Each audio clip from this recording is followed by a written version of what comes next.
Argentina was once as rich as Canada. Now it's a textbook case of how to destroy wealth in plain sight. The standard story goes like this. Argentina suffered from bad luck, commodity crashes, global recessions, corrupt leaders. Pick your villain. The problem is that story explains everything and predicts nothing. Because if bad luck were the culprit, Argentina would have recovered like Chile did after similar shocks. Instead, it spent a century on a treadmill of inflation, default, and collapse. The real answer isn't about bad luck. It's about the incentives baked into the system itself. Let's start with the accepted version. In 1900, Argentina was wealthy genuinely. Beef exports, grain, European immigration, and zero debt made it a magnet for capital. By the 1950s, it ranked among the world's richest nations per capita.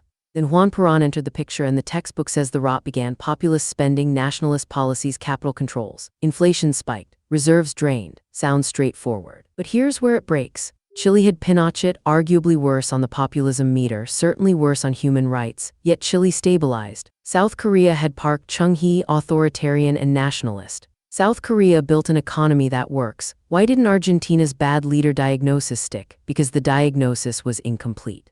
The real pattern starts earlier. Argentina's wealth in 1900 came from one thing: land and cattle. The landowning class estancieros controlled politics, trade policy, and credit. They had no incentive to invest in manufacturing or technology. Why risk capital on factories when land made money automatically? So Argentina stayed a commodity exporter. Sounds fine, until commodity prices moved. When the Great Depression hit, commodity prices collapsed overnight.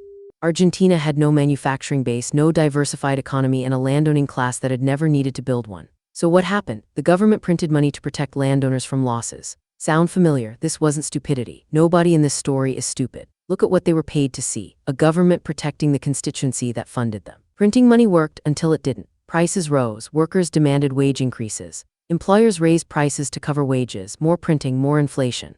By the 1940s, Argentina had locked itself into a cycle. Every crisis triggered money printing, which triggered inflation, which triggered the next crisis. The government had one tool and one constituency, and neither could exit without losing everything. Enter Perón in 1946. He understood the cycle perfectly. He didn't create it, he inherited it and weaponized it. Perón built a coalition: unions, workers, manufacturers who benefited from import tariffs. He promised higher wages, price controls, and economic independence. All of it required printing money. All of it worked for about 8 years. Then reserves evaporated, inflation exploded, and the cycle restarted. What's crucial here, Perón didn't invent the trap. He inherited a structural problem: an economy built on commodity exports, a political system controlled by landowners, and a government with no tools except the printing press. He simply made explicit what was already implicit. He said, "I'll print for you," and the coalition said yes. The next 70 years became a loop. A government would try orthodox economics, cut spending, stop printing, stabilize the peso. Workers and unions would revolt. Elections would swing to a populist promising wage increases and money printing. Inflation would spike, reserves would drain, currency would crash. Repeat. Every cycle, a new default, a new crisis, a new government. Why didn't Argentina break the cycle? Because breaking it meant someone losing. Landowners didn't want manufacturing competition. Workers didn't want wage cuts. Manufacturers didn't want tariff removal. Politicians didn't want to say no. Everyone had a veto, and nobody could move without losing power. So the system did what trapped systems do: it printed money and hoped. In 1989 and again in 2001, Argentina tried to reset. Full defaults, currency collapses, hyperinflation. People lost savings overnight. Supermarkets ran out of food, but even these shocks, the kind that should force change, didn't break the coalition. Workers organized. Politicians promised redistribution. Import substitution came back. The cycle restarted at a lower level. Here's the pivot. Argentina isn't trapped because of bad luck or bad leaders. It's trapped because the political coalition that controls Argentina, landowners, unions, manufacturers, and the state, all benefit from the status quo more than they'd benefit from reform. Printing money redistributes from savers and foreign creditors to workers and protected industries. That's the feature, not the bug. Reform would mean letting the peso float, which means imports get expensive, which means manufacturing loses tariff protection, which means unions lose leverage, which means landowners face competition from efficient producers. Everyone loses relative power. So instead, the coalition does what it's incentivized to do: print money, control prices, restrict imports, and hope inflation doesn't explode before the next election. The irony is brutal. Argentina had every advantage in 1900: land, capital, stability, access to global markets. It squandered none of it by accident. It was squandered by a system where the winners from the old model had veto power over the new one. That's not a flaw in Argentine character. That's a flaw in Argentine institutions. The question isn't why Argentina can't escape hyperinflation. It's why anyone expects it to, given the incentives.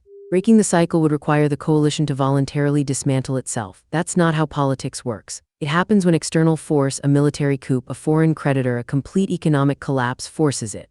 And even then, the cycle often restarts once the pressure eases. Today, Argentina is in that familiar place again. Inflation in the double digits, currency controls, import restrictions, and a government printing money to fund deficits.